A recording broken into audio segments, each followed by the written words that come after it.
Hey guys, welcome to another episode of Day in the Life of Vintage Classic Specialists. I guess this is the Labor Day special here. Labor Day is supposed to be a day off, but those of you that are small business owners know that if you're not working, no one's paying you. So here I am. If it makes any of you feel any better, I did hit my snooze button an extra time or two this morning and got in probably 7:20 or so instead of 7. And probably going to bug out a few minutes early, so we'll see. And I haven't been working super hard today. I got a few things done, so let's see what I did today. So started out the day working on the Buggy, the Manx, and basically got the transmission stabbed in here. It actually fought me some, which is weird because usually, especially on a car that's disassembled like this, where you just got the chassis, they go in pretty easy. I don't know why this one kind of fought me, but it went in, so it's all good.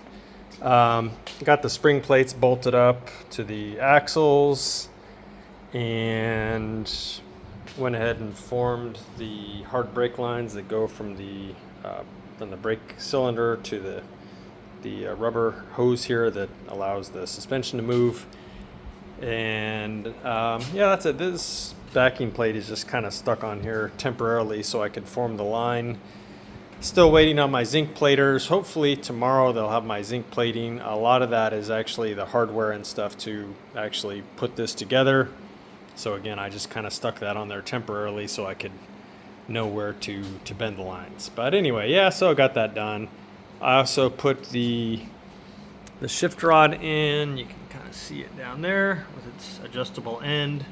Good idea on a custom car like a Buggy to put these adjustable ends in. It lets you kind of orient it this way a little bit, fine tune it, and then also the length. This thing basically this thing is just threaded in here, and you can screw it out to your heart's content and change the length, and then lock it down with a jam nut. So this is actually pretty handy.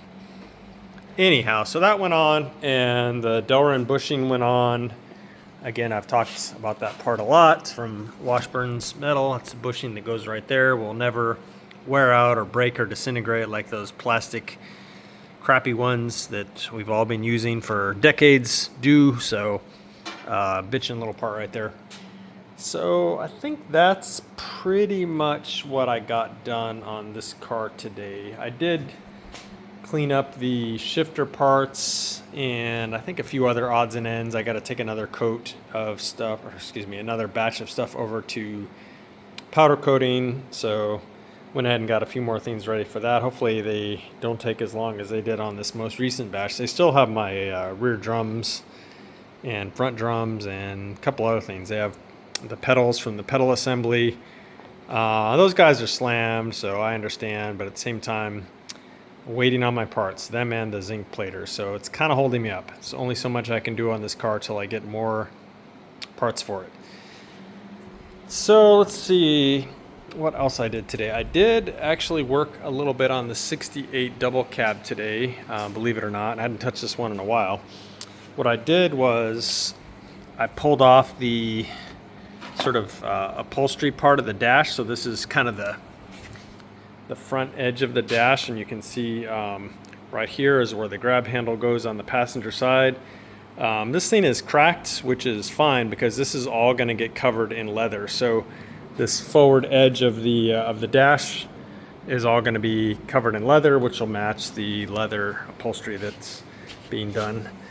And then this part, which is kind of the top of the dash here, I took that and did some body work on it. It had some dents and dings in it. I removed the VIN number tag and these little air vent covers like that. One of those was pretty beat up, so kind of spent some time doing some body work on that. Got it looking pretty good. This thing was almost in the middle here, was pretty much like pinched clothes, and the edge of it was shaped kind of funny. So yeah, I spent some time with hammer and dolly and stuff like that and got it looking pretty decent. And then I mentioned the shifter for the Manx. There's its parts that'll get powder coated, and then these are actually the lower mounts for the bumper cage that pick up the big frame horn bolts that the cradle transmission cradle mount goes on. So get these all powder coated while I'm sending some stuff out. And then this is actually the speaker mount that goes underneath here for the bay window. So yeah, small batch, but probably take this stuff over there tomorrow. So yeah, got a few things done. Well, those things done basically today for this bus. Once Octavio upholsters that strip there and I get this back from powder coating, then finally we can start assembling the dash on this bus and then get back to making some real progress on it. It's just been kind of sitting here idle while we've been waiting on getting some upholstery done. So this thing will move pretty fast once we start getting the dash together. In the meantime, it's just kind of sitting here.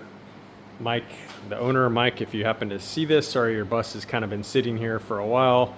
The good news is, though, is the motor is being built right now by Brian Roth, and again, the interior is being worked on. So there's progress being made, just not anything visible in our shop per se. The other thing that I did was, because I couldn't do much more on the Buggy today, was I went ahead and started kind of tearing into the wiring on the Firebug, Jacob's bug here. So the wiring in the engine compartment got completely cooked, and so we sort of proposed to replace the main wiring harness and then the rear wiring harness, but this bug really needs a complete wiring harness, so we're gonna just do the whole thing. So I kind of started disconnecting everything up here, and I believe it was actually the original wiring harness, so it had some issues. And you know, people over the years add things to these cars and wires get kind of burnt and people make kind of questionable repairs and stuff. And then this retro sound stereo was wired in, kind of cheesy how that was wired in to some extent. So yeah, we're gonna redo all this and make it all nice and neat and safe. And actually here you can see a wire here that at some point overheated.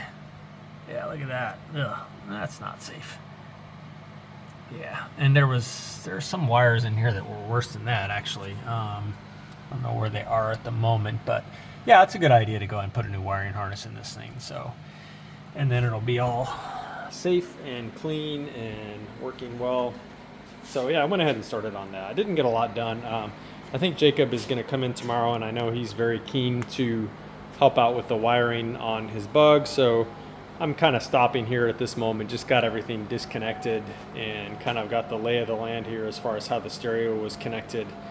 So probably when he comes in tomorrow, we'll go ahead and drag the new wiring harness up over the roof through there and start looking at connecting some stuff so he can be involved with that. And that is it for today, guys. So again, came in a few minutes late, leaving a few minutes early. Haven't exactly been like busting my ass today because it is a holiday. So that's pretty much it for today, guys. So thanks for watching. I hope everyone had a good Labor Day. Hope you guys didn't have to work like I did.